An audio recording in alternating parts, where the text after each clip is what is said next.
दोस्तों, बिहार की सियासत फिर से उसी मोड़ पर पहुंच गई है जहां से नीतीश कुमार की पलट नीति शुरू होती है। पहले चरण के मतदान के बाद ऐसा लगने लगा है जैसे बिहार में केवल वोटिंग नहीं हुई बल्कि एनडीए के रिश्तों की परीक्षा भी हो गई।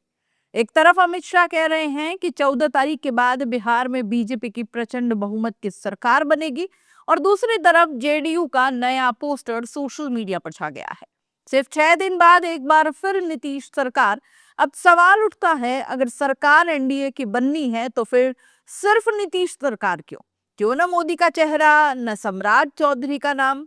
क्या नीतीश ने अब बीजेपी से माइंड डिस्टेंसिंग शुरू कर दी है? आइए जानते हैं वो सारे संकेत जो बता रहे हैं कि बिहार के राजनीतिक गलियारों में कुछ बहुत बड़ा पक रहा है।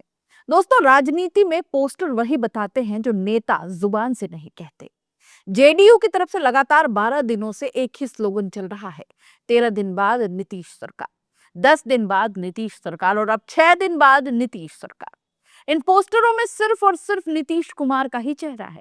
न मोदी है, न अमित शाह, न कोई एनडीए का प्रतीक। मतलब साफ है, जेडीयू जनता को यह संदेश देना चाह रही है कि सरकार उनकी बनेगी, गठबंधन की नहीं।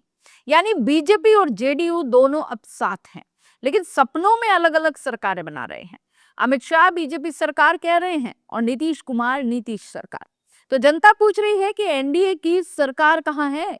पहले चरण के मतदान के बाद से ही नीतीश कुमार ने एक के बाद एक बंद कमरों में मीटिंग शुरू कर दी। मीटिंग किससे? उन अफसरों से जो नीतीश के सबसे भरोसेमंद शैडो स्ट्रेटेजिस्ट माने जाते हैं। नाम है मनीष वर्मा।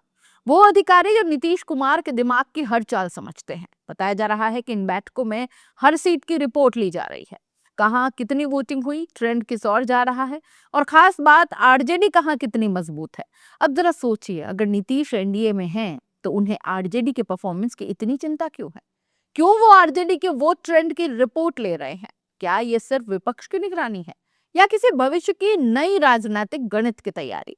इन मीटिंग्स में बीजेपी से जुड़े जेडीयू नेताओं को जगह नहीं दी जा रही है। संजय झालन सिंह जैसे नेता जो अब बीजेपी खेमे के करीब माने जाते हैं, उन्हें मीटिंग से बाहर रखा गया। नीतीश ने अपने इर्द गिर्द सिर्फ वही चेहरे रखे हैं जो समता पार्टी के दौर से उनके साथ हैं। यानी वो लोग जो सिर्फ नीतीशवादी राजनीति में भरोसा रखते हैं। इससे साफ दिखता है कि नीतीश अपनी राजनीतिक ऑक्सीजन सिर्फ अपने पुराने सिस्टम से ले रहे हैं, न कि बीजेपी के सप्लाई पाइप से।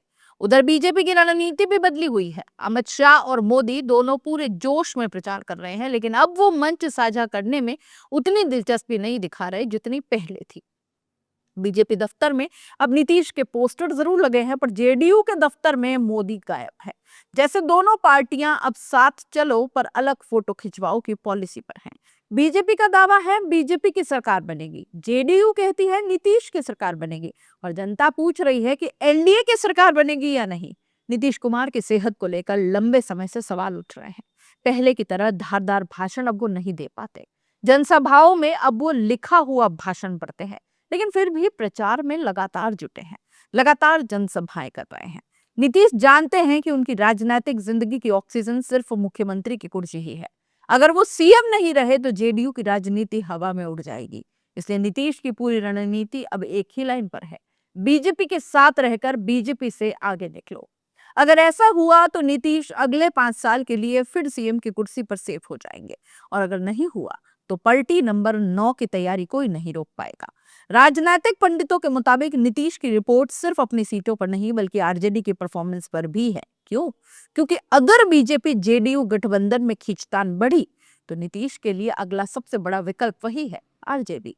और यही वो वजह है कि नीतीश कुमार हर चरण की वोटिंग रिपोर्ट में आरजेडी की पोजीशन समझना चाहते हैं। अगर आरजेडी आगे निकलती है तो नीतीश के पास फिर से सत्ता संतुलन बनाने का बहाना रहेगा। यानी वो खुद को हर हाल में किंग मेकर बनाए रखना चाहते हैं, चाहे किंग कोई भी हो, बीजेपी या आरजेडी। बिहार की जनता अब सोच में है, क्या फिर से नीतीश पलटी मारने वाले हैं? हर बार जैसे ही चुनाव आते हैं, नीतीश पहले लॉयल्टी की बात करते हैं, फिर चुनाव नतीजों के बाद वही कुर्सी गणित शुरू हो जाता है। लोग कहते हैं कि नीतीश कुमार राजनीति के मौसम वैज्ञानिक हैं, जो सत्ता की हवा का रुख देखकर दिशा बदल लेते हैं। पर इस बार कहानी थोड़ी अलग है। अब उनकी उम्र, उनकी सेहत और पार्टी की घटती ताकत, तीनों पर दाव लगा है। वो तो आखिरी बार खेल में बने रहने के लिए शायद सबसे बड़ा दाव खेलने वाले हैं। इस वक्त बिहार की राजनीति एक शांत दिखने वाला तूफान है। सब ऊपर से सब कुछ ठीक है, मोदी की रैलियां, नीतीश की सभाएं, एनडीए की जोड़ी, लेकिन अंदर ही अंदर विश्वास का पुल कमजोर जरूर पड़ रहा है। नीतीश कुमार अपने लॉयलिस्ट अफसरों से रिपोर्ट ले रहे हैं, जेडीयू अपने पोस्टरों में अकेली दिख रही है, बीजेपी अपने दम पर सरकार का दावा कर रही है और जनता सोच रही है कि कुर्सी आखिर जाएगी किसके पास। अगर नीतीश की चाल कामयाब रहती है दोस्तों, तो बिहार में एक बार फिर नीतीश सरकार लौट जाएगी। लेकिन अगर वोटों का गणित जरा भी गड़बड़ हुआ, तो बिहार में एनडीए का गठबंधन नहीं बल्कि इतिहास दोहराया जाएगा। नीतीश को सिर्फ कुर्सी चाहिए, चाहे रंग केसरिया हो या लाल, बस सिंहासन खाली ना हो। अगर आपको ये रिपोर्ट पसंद आई हो तो शेयर जरूर करिएगा, क्योंकि बिहार की सियासत में अब हर दिन एक नई स्क्रिप्ट लिखी जा रही है और उसका सबसे बड़ा किरदार है नीतीश कुमार, सत्ता के शाश्वत खिलाड़ी। आप इस पूरे मामले को कैसे देखते हैं, अपनी राय कमेंट बॉक्स में लिख दीजिए। जाते जाते चैनल को लाइक, शेयर और सब्सक्राइब जरूर कर दीजिए।